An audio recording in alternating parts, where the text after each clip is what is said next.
I hope you like my video and if you like my video then like share and subscribe to my channel. आज की इस video में हम करेंगे class 9th exercise 7.4 fourth question से। Fourth question is, एक हमें figure दिया हुआ है A B and C D are respectively smallest and longest side of the quadrilateral.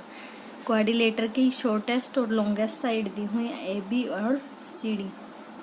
Show करना है angle A greater than angle C. Angle A जो है वो एंगल सी से बड़ा होगा और एंगल बी छोटा होगा, बड़ा होगा एंगल डी से। तो हम पहले थ्योरम देख लेते हैं। हमने इस चैप्टर में कौन सी करी थी, लास्ट वीडियो में भी हमने डिस्कस करी थी कि अगर कोई ट्रायंगल है तो उसमें जो सबसे बड़ी साइड है उसका अपोजिट एंगल सबसे बड़ा होगा। The angle opposite to the largest side is greater. और इसका कन्वर्स भी ट्रू है, the side opposite to the greatest angle is largest, मतलब सबसे बड़े एंगल की अपोजिट साइड जो कि होगी सबसे बड़ी होगी। अब देखते हैं, यहाँ मुझे ट्रायंगल नहीं है तो मैं इसको पहले क्या करूँगी, ट्रायंगल की फॉर्म में बना लूँगी। सबसे पहले मैंने ए सी को ज्वाइन कर दिया, दो पार्ट्स में करेंगे। फर्स्ट पार्ट में ए सी को ज्वाइन कर दिया, एंगल का नाम दे दिया 1 2 3 4। अब ध्यान से देखिए, आपको क्या पता है, ए बी सबसे छोटी साइड है तो बी सी से तो छोटी हुई ए बी, मतलब ए बी के सामने वाला एंगल भी छोटा होगा।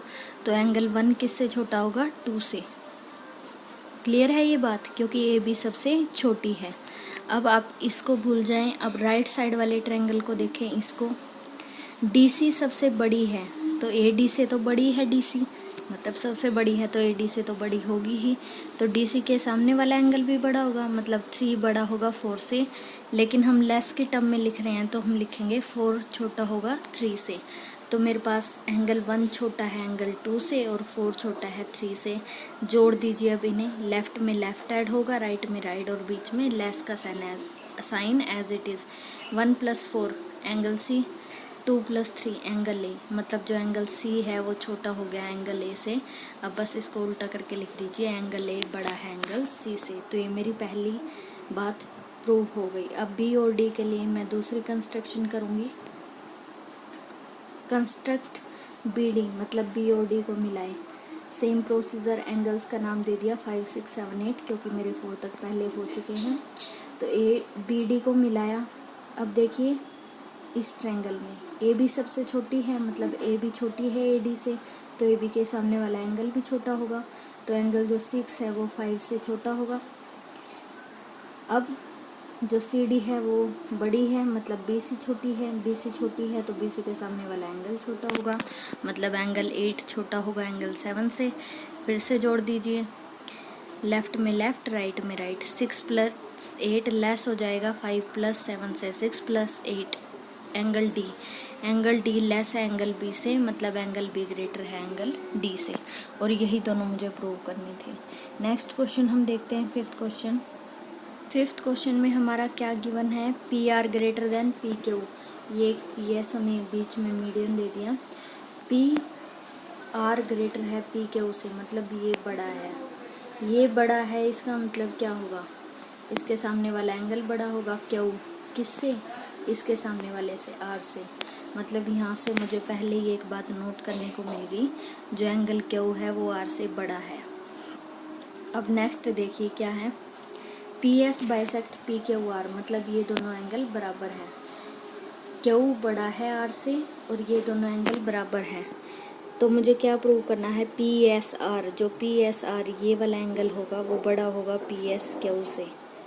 तो अब कॉमन सेंस है, खुद देखिए, एक ट्रायंगल के तीनों एंगल्स का सम 180, ये दोनों का बराबर है, तो इसके बारे में तो कोई डिस्कशन है ही नहीं।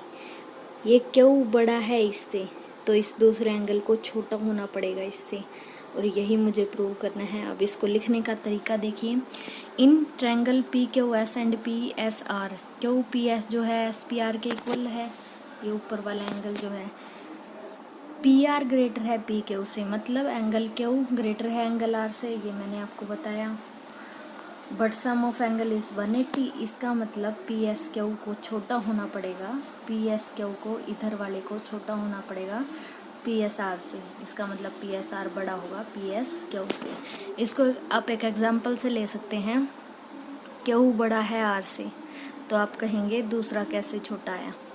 क्यू आर से बड़ा है, मान लीजिए 40 बड़ा है 30 से, तो जब हम 180 से घटाएंगे तो 140 और यहाँ आ जाएगा 150, तो ये बड़ा हो जाएगा ना। तो इस तरह से ये रिवर्स होगा।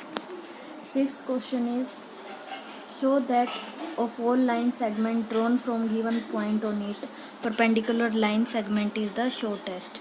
मतलब एक लाइन से उसके ऊपर कितने भी लाइन सेगमेंट डाल लो, जो सबसे छोटा होगा किसी पॉइंट तक वो उसका परपेंडिकुलर होगा। तो हम ले लेते हैं, इसका एक डायग्राम बनाते हैं। लेट कर लिया एल बी एक लाइन है, ए बी और ए सी दो इस पे लाइन सेगमेंट पे हमने डाल दिए। ए बी परपेंडिकुलर है और ए सी कोई भी दूसरा है, मान लीजिए इसका एंगल कितना भी हो। ए सी आर्बिट्रेरी है, मतलब कोई भी हमने उठा लिया। हम ये दिखाएंगे कि ए बी सबसे छोटा होगा। अब आप देखिए जो ए बी एंगल है वो 90 डिग्री का है क्लियरली। दूसरा कोई भी हम सेगमेंट डालें उसका एंगल हमेशा 90 से तो छोटा ही रहने वाला है, मतलब जो ये एंगल होगा वो सबसे बड़ा होगा, तो इसके सामने सबसे बड़े हो जाएंगे ये, मतलब ये सब बड़े हो गए, तो ये भी क्या हो गया शॉर्टेस्ट। या फिर आप इसे ऐसे देखिए, सी कोई भी एंगल हो, एंगल सी लेस देन होगा हमेशा एंगल बी से। यहाँ मैंने बॉक्स इसलिए डाला है क्योंकि ये लेस और एंगल के साइन में आप पजल ना हो। तो angle C less than angle B होगा हमेशा, चाहे सी कितना भी एंगल हो। तो बस इसके सामने वाला सेगमेंट छोटा हो जाएगा, तो ये भी छोटा होगा ए सी से। This means perpendicular line segment is the smallest. Thanks for watching. For next exercise and next chapter see my next video.